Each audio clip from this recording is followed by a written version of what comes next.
like and subscribe! Hop in.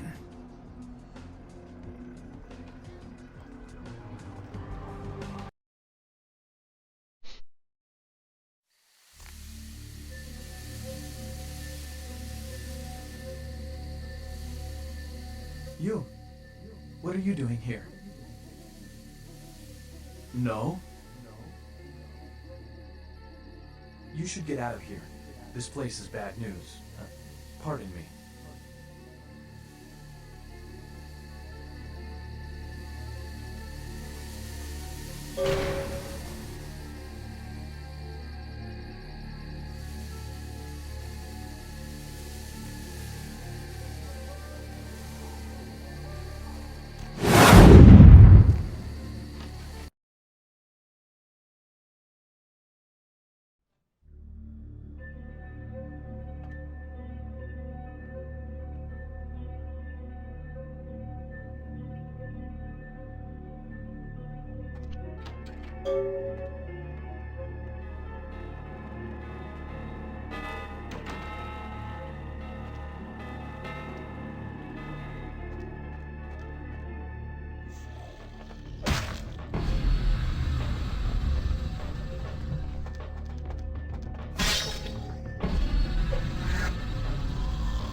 It is quite peculiar, the happenings I've been made to witness for my supernatural longevity.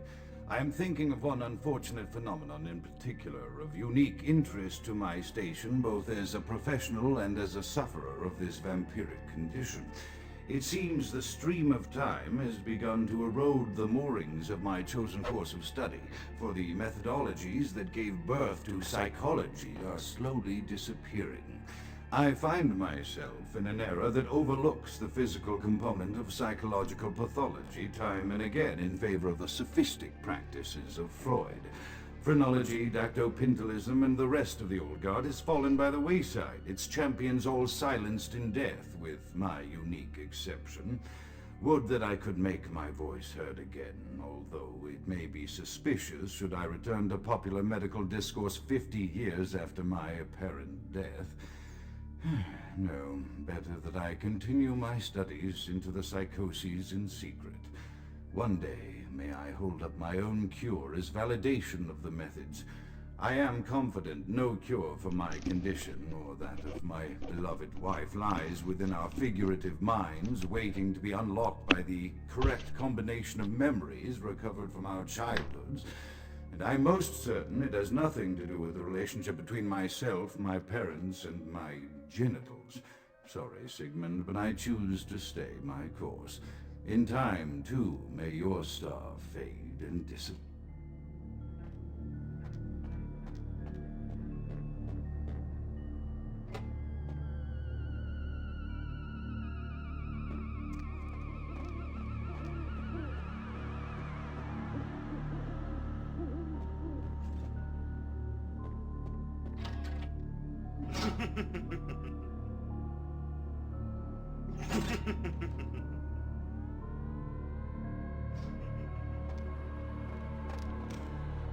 Another unfortunate casualty to tide of time, insane asylums.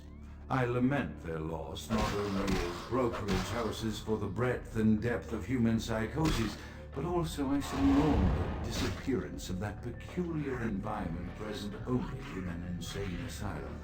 That palpable atmosphere of blistered brains and churning bowels, the odoriferous melange of freely flowing bodily humors, that gently rolling cacophony of distant sobs and screams, the muttered cursing at perceived enemies, and the blissful gurgling of the lobotomized, like a newborn babe discovering the sky.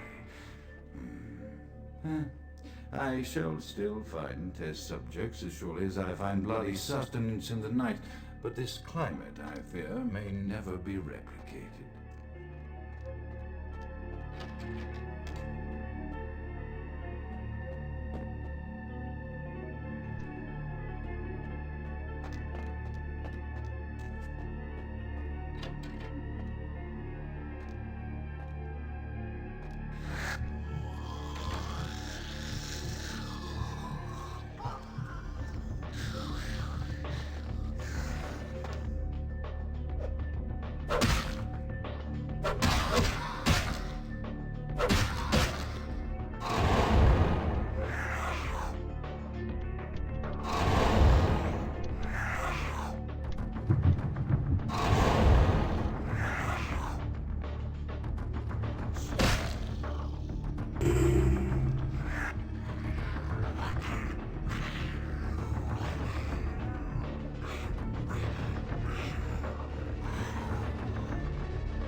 Often I reflect with great regret on the missed opportunity that was my infector. Had I been conscious after the attack, I could have stopped the orderlies from locking her in the roaming pen. What I would give for just one interview, a few simple questions of the plague-ridden woman who met her end that dawn. Of course, there is no guarantee she would have been any more helpful than my current crop of test subjects, mewling wretches. Few could be called enthusiastic. Given the nature of the tests, I cannot expect the same fervor from all, but a modicum of cooperation would be appreciated. Animals.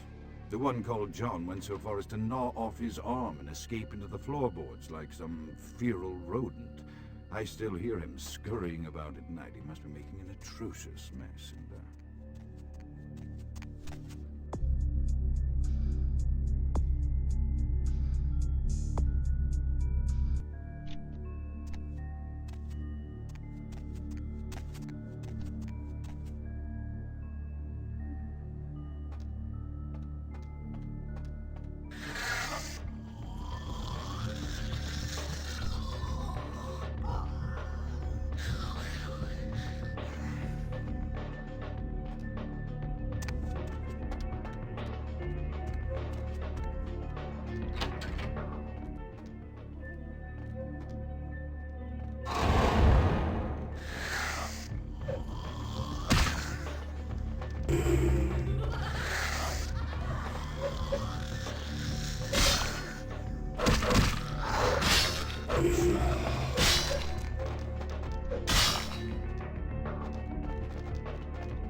After decades of solitary study into this affliction, I have learned that it is by no means mine alone.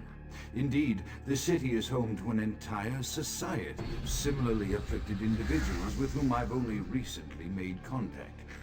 They are an understandably standoffish sort, by and large, but I have been able to confirm with them that the condition is indeed vampirism, which apparently comes in a multitude of strains, each with a spectacular set of symptoms such as invisibility and even a sort of lycanthropy.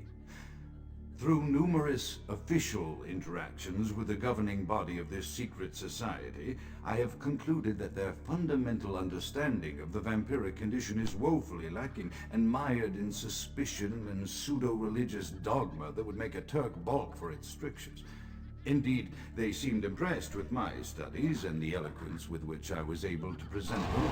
Apparently, the typical sufferer of my particular strain of vampirism is far from the vanguard of the King's English. So impressed were they that they even offered me an office in their government, a rather high office by the sound of things. I believe I shall accept. If nothing else, it should provide a lofty vantage point from which to observe the breadth and epidemiology of the affliction, so that I may move more expeditiously toward a cure.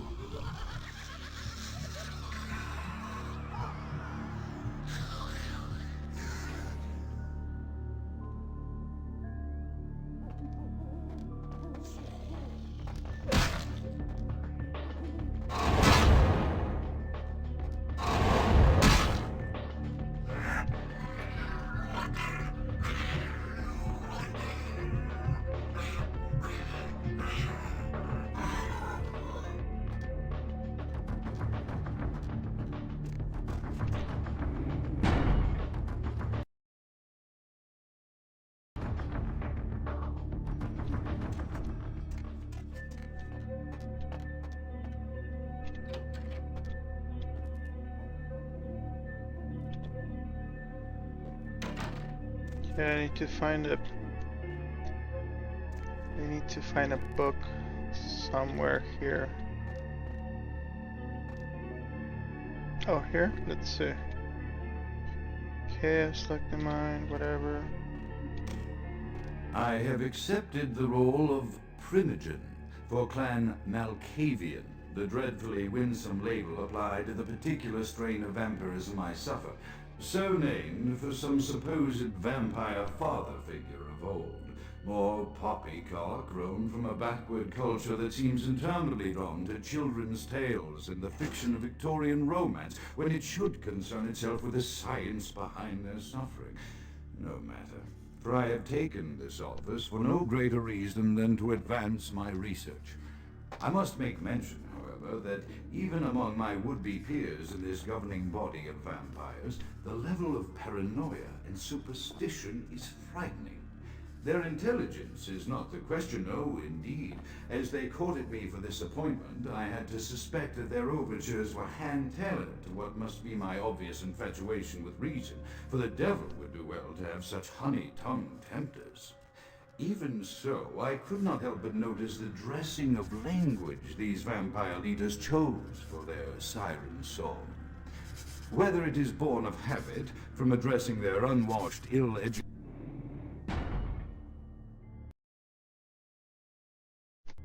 subjects, or from their own deep-seated beliefs, their linguistic flourishes belie a faith in superstition over the providence of empirical reason that must be an all-pervasive theme in this society of darkest night. Damn it all, now I'm doing it too.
That's why I saved the game. Let's go back.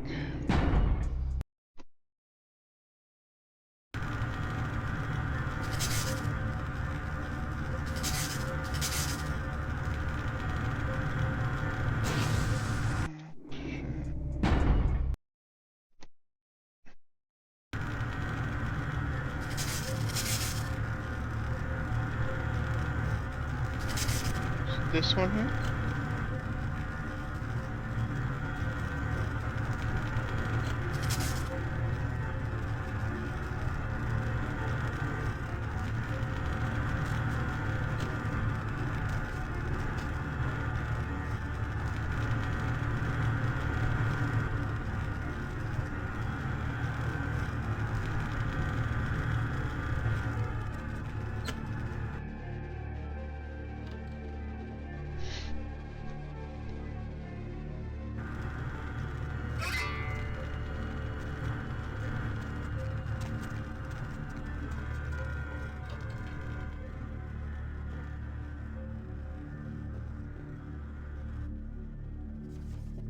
Which door was that?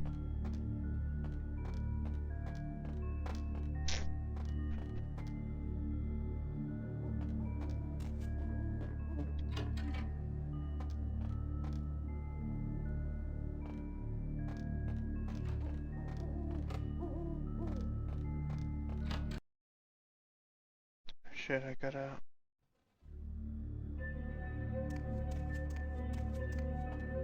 Is it through here?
The fuck?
I am no longer safe.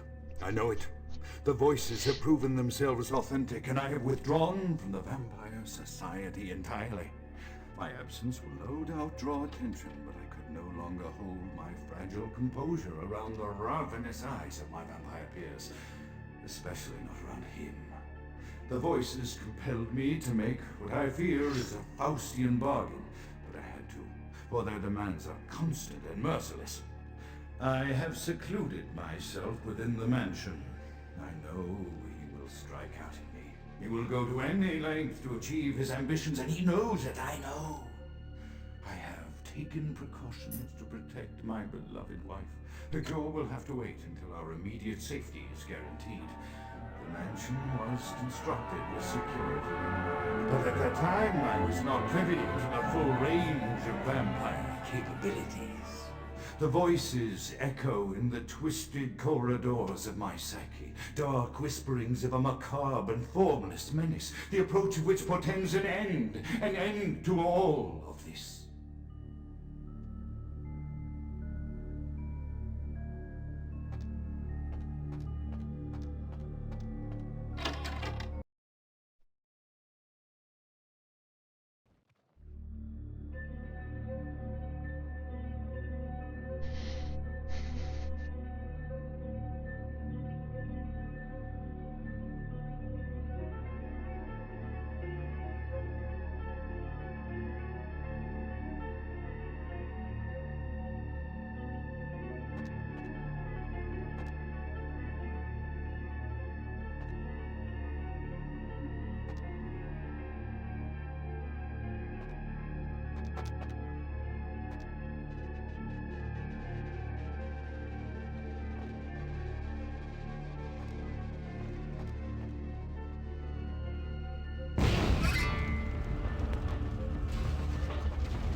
Meine flames!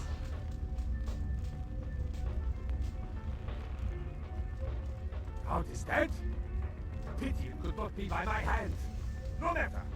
Soon your self-made kings and false prophets and all who bear the mark of the beast will be washed from the earth for the coming of the Lord.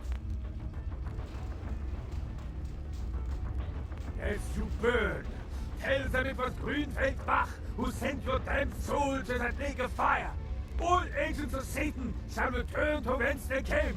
Let this righteous display serve as a promise to all who serve the Archfiend Lacroix. I'm coming for you, Lacroix. By the power of the Lord, I will cleanse your black soul.